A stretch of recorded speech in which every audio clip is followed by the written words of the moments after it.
it all. Now they're going for mid. Big knockup into the Tsunami Slam, but there's just no court. But the onslaught continues. Oh, what is this? Okay, nice try here from Renegade, but that's going to be purified out of the way. 4v5 right now. Onic is on a rampage. They're just not stopping for any. Oh man, it goes with the Lancelot. Again, so yeah, Brusco on the roam, Baksha that solves. Yesterday's series still haunt Onic Philippines as King Kong once again brings it to the land of dawn. That Lancelot in the jungle. Welcome to game number 2. First on the board is Aurora. Onic yet to score. Yep.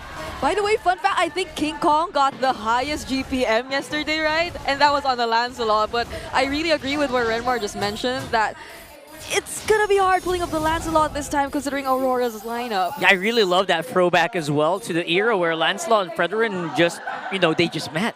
And then at that time, right after, people realized it's really strong.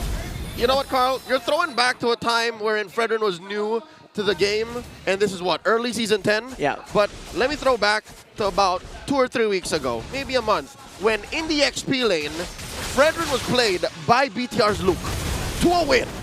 So this is not weird in the current metagame. Like, yeah, it's very exotic, but it happens. Yeah, it does. And I feel like it responds well against the lineup of Onic, who really needs to almost always close in towards Aurora's lineup for them to actually pull off a team fight. I mean, Jushin in itself is kind of mid-range, and we did mention that it can be quite difficult, but for a team that, or for an idea which is just simply trying to stop Onic Philippines, and I feel like it's going to be really effective, or even just catching Brusco or stopping him in his tracks. Oh, speaking of getting stopped in his tracks, Renegade might be in trouble here, forced to use a flicker to get out. Make sure it doesn't die, but that is a huge resource. And very basically done here by Onic. Amazing dodge from that Phantom execution. He saw it a quarter of a second before King Kong pressed it. Yep. Fortunately, there was a flicker indeed that was available, but now it feels like just because of that simple resource that Onic Philippines knows is unavailable for Aurora, they will be the ones to try to scout the area first. But Demon Kite, he's quick to respond, and he's the one starting things up. They're actually getting started here, and they're focusing on the Fredrin.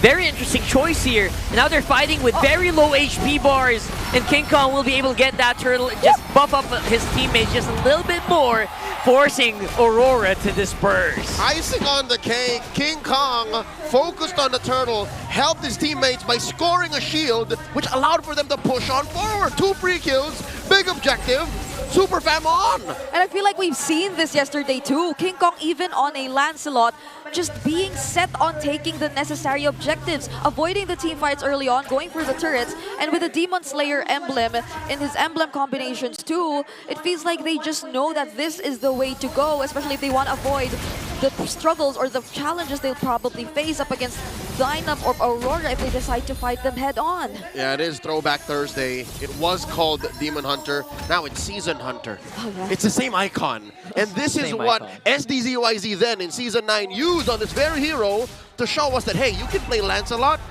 to a utility form.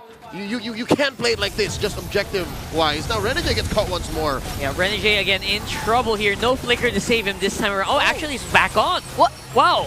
That was a short cooldown, but you're not going anywhere. Super Friends pulls him back. They just don't let him get away. Now this is clearly Onic Philippines being the ones to rotate faster, especially considering the Baptist in their hands, but you win! Oh! That was so good right there for King Kong. Gets answered immediately by Demon Kite, but it feels like Aurora are just trying to cauterize the wounds here. They'll get another kill into the Super Friends. He's on a killing spree, Leo. Super Friends and Brusco, 2v1. Those are 2 support heroes taking down Demon Kite. Super Prince feels like he's mad. It reminds me of the way he just suddenly played the Selena so aggressively after a loss in the regular season. And now they're again back at the quick rotations, even stopping Edward right here. Yep. Gonna go pulling it back for the next possible turtle fight, but I don't know. Aurora doesn't feel like they're ready to take this just yet. No, despite having a Fredrin again in the XP lane and a Lucas being so strong when you're fighting in the paint, Aurora seem to be doubting their early game strengths. Onic has single-handedly used the Lancelot once again to full effect. It wasn't a fluke yesterday. That wasn't a fluke. That was a fluke. Oh my goodness, it's already a 3K gold lead for Onic Philippines.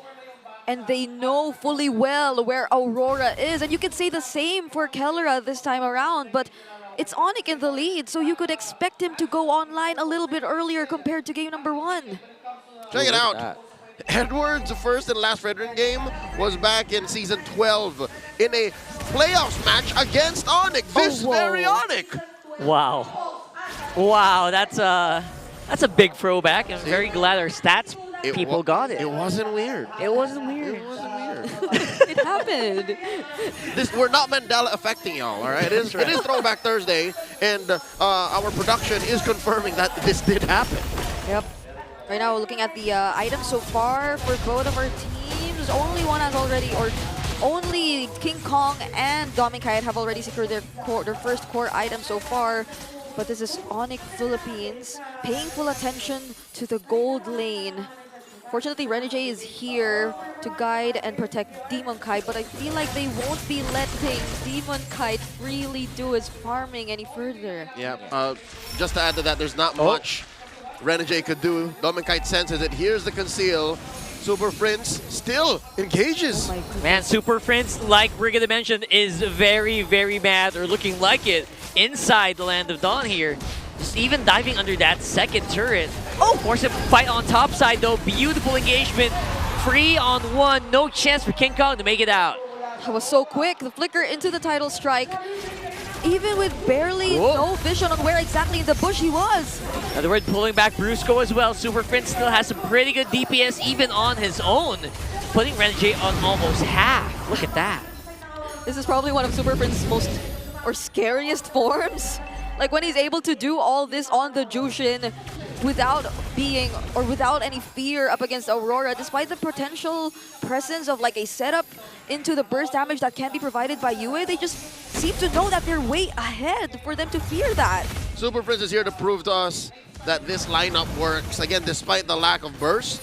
Again, the conventional understanding what burst is in the current metagame, the Super Fam has a chip on their shoulders. They want to make this lineup work, and so far it is. 2 turtles in, a solid 2,500 gold lead. Junglers are beating up. Yeah. Speaking of junglers, look at those 2 junglers on top side. King Kong and Demon Kite, a little bit of a high five to each other. And look at that as well. Onic forced out the feathered airstrike, so I think that's a very confident turtle going over to King Kong. And it was Brusco who started it all. Now they're going for mid. Big knockup into the Tsunami Slam, but there's just no coordination whatsoever on the side of RORA. Everyone is just running for their lives, Leo. Unfortunate.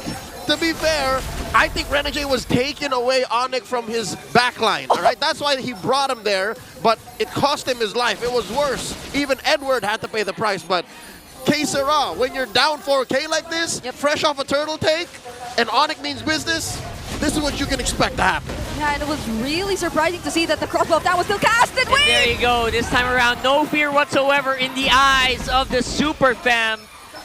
Looking at Aurora head on and looking at them under their towers. It's only been 8 minutes, but look at this. Even Renegade, he's feeling the damage from the single thorned rose that King Kong is able to dish out. Super Fritz, you're a mage. You're not supposed to be underneath a turn with no minions like that. Okay, in fairness, one of the tankiest mages in the game, but still, right? And the guy who introduced the entire Brave Smite concept, tanky emblem combinations for a mage.